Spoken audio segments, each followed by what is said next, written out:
അധ്യായം 9 1 മുതൽ 7 വരെയുള്ള വാക്യങ്ങൾ. മൃഗങ്ങൾ ചത്തൊടുങ്ങുന്നു.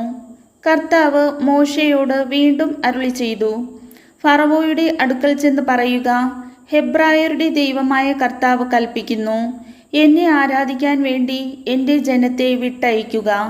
നീ ഇനിയും അവരെ വിട്ടയക്കാൻ വിസമ്മതിച്ച് തടഞ്ഞു നിർത്തിയാൽ കർത്താവിൻ്റെ കരം വയലിലുള്ള നിന്റെ മൃഗങ്ങളുടെ മേൽ, കുതിര, കഴുത, ഒട്ടകം, കാള, ആട് എന്നിവയുടെ മേൽ നിപതിക്കും. അവയെ മഹാമാരി ബാധിക്കും.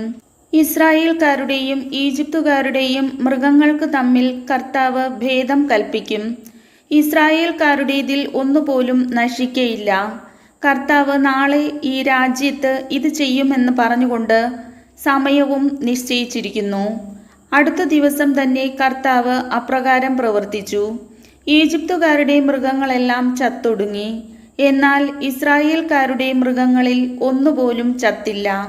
ഫറവോ ആളയച്ചന്വേഷിച്ചപ്പോൾ ഇസ്രായേൽക്കാരുടെ കന്നുകാലികളിൽ ഒന്നുപോലും ചത്തില്ല എന്നറിഞ്ഞു. അതിനാൽ അവൻ്റെ ഹൃദയം കഠിനമായി. അവൻ ജനത്തെ വിട്ടയച്ചില്ല. കർത്താവിൻ്റെ വചനം.